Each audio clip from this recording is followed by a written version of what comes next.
Special train से रामेश्वरम धाम की तीर्थ यात्रा। आज ही अपनी सीट बुक कराएं tripurayatra.com पर।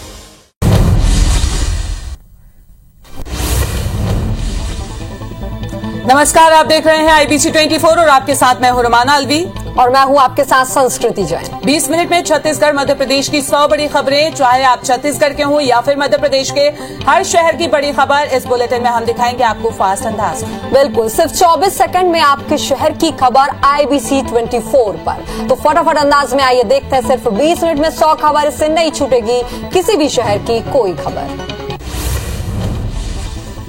राजधानी रायपुर के हिदायतुल्लाह नेशनल लॉ यूनिवर्सिटी में आज दीक्षांत समारोह का आयोजन किया गया, जिसमें CJI NV Ramana, CM Bhupesh Baghel, high court के मुख्य न्यायाधीश अरूप कुमार गोस्वामी भी शामिल हुए। समारोह में CJI रमना ने छात्रों को डिग्री देकर सम्मानित किया।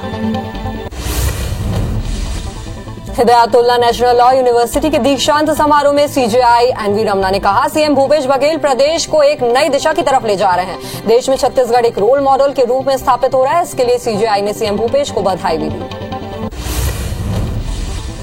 भोपाल में CM शिवराज सिंह चौहान वाणिज्य कर विभाग की समीक्षा बैठक की, जिसमें CM ने कहा कि जहां महिलाओं को दिक्कत है वहां से शराब दुकानें हटाने की रणनीति बनाई जाएगी। साथ ही अवैध शराब बिक्री को लेकर CM शिवराज सिंह चौहान ने सख्त कार्रवाई के निर्देश भी दिए हैं। CM शिवराज सिंह चौहान ने अवैध शराब बिक्री को लेकर सख्त निर्देश दिए हैं। साथ ही अवैध शराब की बिक्री को रोकने के लिए शराब की बोतलों पर QR कोड लगाई जाएगी।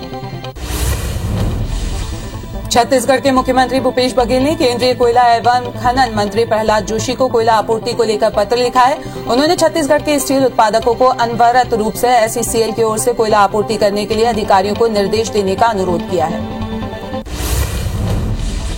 पत्र में मुख्यमंत्री ने कहा है कि राज्य के स्टील उद्योगों को वर्तमान में 60 लाख टन कोयला प्रतिमाह SECL दे रहा है, जबकि मासिक जरूरत लगभग 1.5 करोड़ टन है। SECL की ओर से स्टील उत्पादक उद्योगों को अगस्त महीने से कोयले की आपूर्ति को रोकने के फैसले से राज्य की अर्थव्यवस्था पर गंभीर संकट पैदा हो जाएगा। इसलिए कोयला आपूर्ति अनवरत जारी रखा जाए। CM भूपेश बघेल 1 अगस्त को जांजगीर चांपा की धार्मिक नगरी शिवरी नारायण के दौरे पर रहेंगे, जहां CM कुर्मी समाज के आयोजन में शिरकत करेंगे। साथ ही कुर्मी समाज के नवनिर्मित भवन का लोकार्पण भी करेंगे और भगवान नर नारायण के दर्शन भी करेंगे। राजधानी रायपुर में बीजेपी कार्यकर्ताओं के प्रशिक्षण शिविर का आज आखिरी दिन है। शिविर में बीजेपी कार्यकर्ताओं को बड़े नेताओं ने जीत का मंत्र दिया। वहीं शिविर को लेकर सियासत भी तेज हो गई है। श्योपुर जिला पंचायत के 2 सदस्यों के गायब हो जाने से अध्यक्ष और उपाध्यक्ष के मतदान में दोनों की वोटिंग नहीं हो पाई है, जिससे 1 वोट से अध्यक्ष और 1 वोट से उपाध्यक्ष विजय हुए हैं। दोनों ने अपने साथ हुई अपहरण की घटना को अलग अलग तरीके से बताया। MSP कानून को लेकर रायपुर में किसान संघ आज धरना देंगे। किसान संघ मुआवजा, पुनर्वास समेत कई मांगों को लेकर राष्ट्रीय राजमार्ग पर चक्का जाम करेंगे। नवा रायपुर में पिछले 6 महीनों से किसान संघ का आंदोलन चल रहा है। केंद्रीय जल शक्ति मंत्री गजेंद्र सिंह शेखावत 1 दिवसीय दौरे पर दतिया पहुंचे। शेखावत ने यहां पे भगवती मां बगलामुखी के दर्शन किए। साथ ही राष्ट्रीय गुरु स्वामी जी महाराज की प्रतिमा के सामने आशीर्वाद लेने के बाद भगवान वनखंडेश्वर महादेव का जल अभिषेक भी किया। स्थानीय सर्किट हाउस पर भाजयुमो के कार्यकर्ताओं ने उनकी अगवानी की। जांजगीर चांपा के बस्ती बाराद्वार में जलती चिता को बुझाने के मामले में सरपंच जगदीश उरांव की गिरफ्तारी के बाद बर्खास्तगी की मांग उठने लगी। बीजेपी अनुसूचित जाति मोर्चा के जिलाध्यक्ष संतोष लहरे समेत पदाधिकारियों ने कलेक्टर और SP को ज्ञापन सौंपा है। साथ ही कार्रवाई की मांग की है। मामले में 9 आरोपियों की गिरफ्तारी हुई है। दुर्ग संभागायुक्त ने बेमेतरा जिले के सरकारी दफ्तरों का जायजा लिया। निरीक्षण के दौरान संबंधित अधिकारियों को नए पुराने सभी मामलों के त्वरित निराकरण के निर्देश भी दिए। वहीं काम में लापरवाही बरतने वाले कर्मचारी को नोटिस भी थमाया। राज्यसभा सांसद कैलाश सोनी ने मीडिया से बात करते हुए कहा कि हिंदुस्तान ने ऊर्जा के मामले में जो मापदंड स्थापित किए हैं यह स्वर्णिम काल है। बीते 8 सालों से मध्य प्रदेश में ही सौर ऊर्जा का एशिया में सबसे बड़ा प्लांट स्थापित हुआ है। नरसिंहपुर में भी NTPC का उत्पादन केंद्र सरकार की मदद से शुरू हो गया है। राजधानी रायपुर के बूढ़ा तालाब में मृतक के समाज के लोगों ने धरना दिया। समाज के लोगों ने मांग की है कि मृतक के परिजनों को आर्थिक मदद दी जाए, उनके परिवार के एक व्यक्ति को सरकारी नौकरी दी जाए और उसकी बेरहमी से हत्या करने वाली नाबालिग लड़की को कड़ी से कड़ी सजा दिलाई जाए। बता दें कि कुछ दिन पहले नाबालिग लड़की ने मूक बधिर युवक की बेरहमी से हत्या कर दी थी। भानुप्रतापपुर को जिला बनाने की मांग तेज हो गई है। शनिवार को जिला बनाओ संघर्ष समिति के बैनर तले लोगों ने भानुप्रतापपुर को जिला बनाने की मांग को लेकर रैली निकाली और प्रदर्शन कर मुख्यमंत्री के नाम ज्ञापन सौंपा। समिति के सदस्य उम्मीद लगा रहे हैं कि आने वाले 15 अगस्त को सीएम भूपेश बघेल भानुप्रतापपुर को नया जिला घोषित कर सकते हैं। कवर्धा के धर्मपुरा गांव में जमीन विवाद को लेकर सतनामी समाज के लोगों ने प्रदर्शन किया। उन्होंने अपनी 9 सूत्रीय मांगों को लेकर कलेक्टर कार्यालय का घेराव किया। इस दौरान बड़ी संख्या में महिला और पुरुष शामिल हुए। मध्य प्रदेश के चयनित शिक्षकों को बड़ी राहत मिली है। टीईटी 2018 में उत्तीर्ण अभ्यर्थी अब 5 साल तक के लिए पात्र रहेंगे। इसके साथ ही ओबीसी के लिए निर्धारित न्यूनतम अंक भी घटा दिए गया। अब ओबीसी अभ्यर्थियों के लिए न्यूनतम अंक 90 से घटाकर 75 किया गया है। वहीं प्रतिशत में 60% से घटाकर 50 किया गया है। साथ ही सभी वर्गों के लिए न्यूनतम प्रतिशत एक समान होगा। राजनांदगांव जिले में प्रधानमंत्री फसल बीमा के तहत खरीफ फसल के लिए बीमा कराने में किसानों के बीच उत्साह देखा गया। जिले में अब तक करीब 1.5 लाख से अधिक किसानों ने 18 करोड़ से ज्यादा रुपए का बीमा प्रीमियम के रूप में जमा किया है। प्रधानमंत्री फसल बीमा की अंतिम तिथि 31 जुलाई निर्धारित की गई है। मुंगेली कलेक्टर राहुल देव ने जिले के सहकारी समितियों का निरीक्षण किया, जहां उन्होंने रासायनिक खाद, यूरिया, डीएपी, पोटाश सहित कृषि कार्य में उपयोग होने वाले सभी रासायनिक उर्वरकों के भंडारण और वितरण की जानकारी ली। इस दौरान उन्होंने संबंधित अधिकारियों को आवश्यक दिशा निर्देश भी दिए। कलेक्टर ने कहा कि जिले के किसानों को कृषि कार्य के लिए रासायनिक खाद की समस्या नहीं होनी चाहिए। खरगोन में तहसीलदार ने यूरिया खाद ज्यादा दाम बेचने वालों पर बड़ी कार्रवाई की है। शिकायत मिलने के बाद नायब तहसीलदार ने गोदाम सील करते हुए 150 बैग यूरिया खाद जब्त की है। पुलिस को शिकायत मिली थी कि फर्म का संचालन 200 रुपए से ज्यादा के बजाय 400 रुपए प्रति बैग यूरिया खाद पर बेचा जा रहा है। गौरेला पेंड्रा मरवाई के जिला अस्पताल में एक बार फिर मरीजों के साथ लापरवाही सामने आई है। बीती रात गर्भवती को प्रसव पीड़ा होने पर जिला अस्पताल में भर्ती कराया गया था। यहां के पदस्थ डॉक्टरों ने महिला को बिलासपुर अस्पताल रेफर करने के बहाने डिस्चार्ज कर दिया, जिसके बाद महिला अस्पताल के बाहर बैठी रही, जहां कुछ लोगों ने एम्बुलेंस की व्यवस्था कराकर उसे बिलासपुर रेफर किया। छत्तीसगढ़ में 24 घंटे के अंदर कोरोना के 600 से ज्यादा नए कोरोना मरीज सामने आए हैं। वहीं प्रदेश में बीते 24 घंटे में 2 मरीजों की मौत भी हुई है, जिसके बाद छत्तीसगढ़ में एक्टिव मरीजों की संख्या 3440 हो गई है, जबकि 452 मरीज डिस्चार्ज भी हुए हैं। रायपुर में सबसे ज्यादा 162 नए मरीज मिले हैं।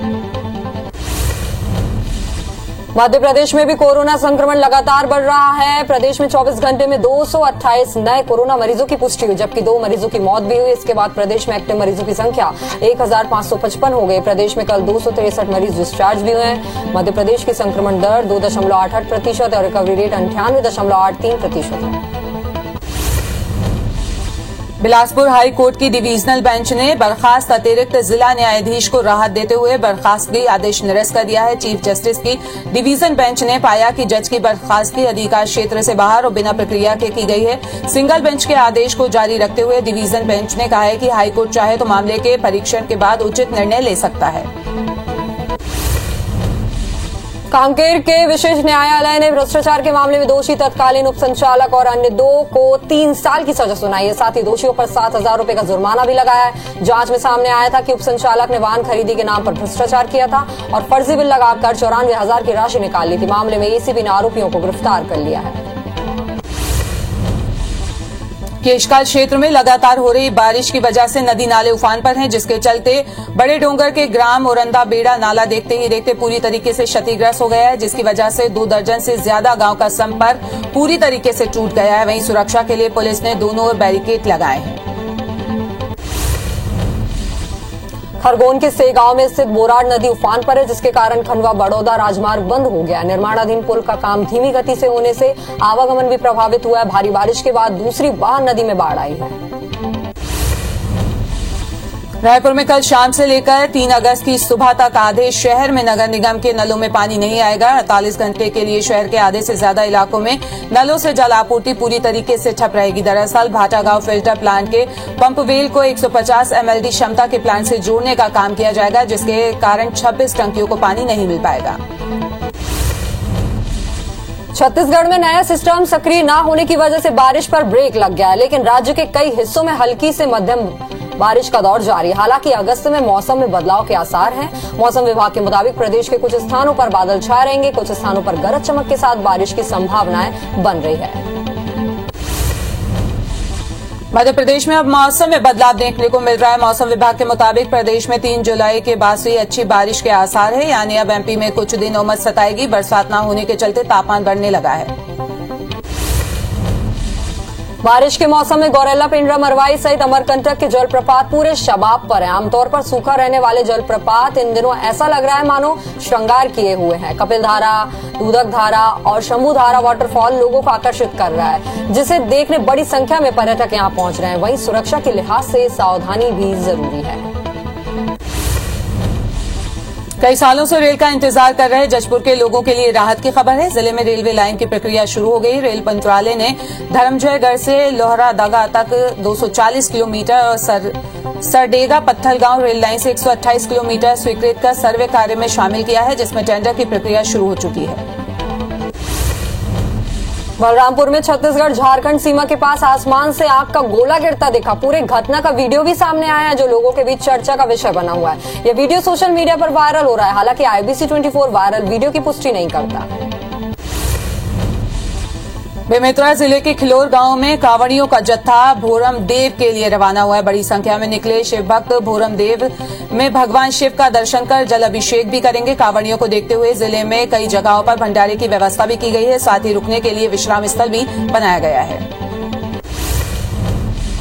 खरगोन जिले के कसरावद में एक किसान की कुएं में गिरने से मौत हो गई। किसान अपने खेत में दवाई छिड़काव के लिए गया था। इस दौरान पानी पीने के लिए कुएं के पास गया और पैर फिसलने से अचानक डूब गया। वहीं घटना की सूचना पर पुलिस की टीम मौके पर पहुंची और शव को कुएं से बाहर निकाला। फिलहाल पुलिस मामले की जांच कर रही है।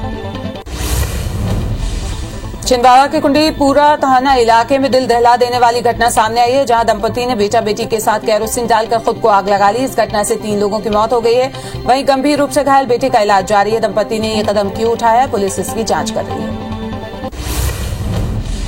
जशपुर जिले के बगीचा में पूर्व नगर पंचायत अध्यक्ष के देवर को एक तेज रफ्तार डंपर ने कुचल दिया। पैदल जा रहे शिव कोरवा की मौके पर ही मौत हो गई। घटना के बाद गुस्साए लोगों ने चक्का जाम कर दिया, जिससे 2 घंटे तक वाहनों की आवाजाही थमी रही। बाद में राजस्व विभाग ने मृतक के परिजनों को मुआवजा राशि के साथ समझाइश देकर मामला शांत कराया। रेडियो पर पीएम मोदी ने आज मन की बात की। जनता को संबोधित करते हुए पीएम मोदी ने कहा, आजादी के 75 साल ऐतिहासिक हैं। 13 से 15 अगस्त तक हर घर तिरंगा अभियान चलाया जाएगा। पीएम मोदी ने देशवासियों से अभियान में जुड़कर तिरंगा फहराने की अपील की है। शिवसेना नेता संजय राउत पर ईडी ने शिकंजा कसा है। आज मुंबई स्थित संजय राउत के घर ईडी की टीम पहुंची। पात्रा चाल घोटाले के केस में जांच में सहयोग नहीं करने पर ईडी ने राउत के घर दबिश दी। फिलहाल अफसर राउत से पूछताछ कर रहे हैं। वहीं राउत ने कहा है कि मेरा घोटाले से कोई लेना देना नहीं है।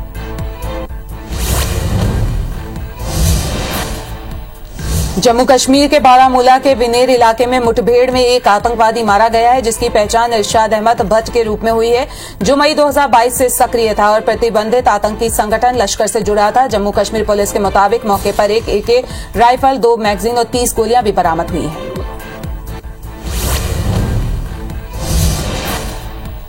टोक्यो ओलंपिक की सिल्वर मेडलिस्ट मीराबाई चानू ने देश को पहला गोल्ड दिलाया है। वह गेम्स रिकॉर्ड के साथ 49 किलोमीटर कैटेगरी में चैंपियन बनी है। भारत के लिए पदकों का खाता संकेत महादेव ने खोला है। उन्होंने 55 किलो वेट कैटेगरी में सिल्वर जीता है। इसके बाद 61 किलो कैटेगरी में गुरुराजा पुजारी ने ब्रॉन्ज जीता है।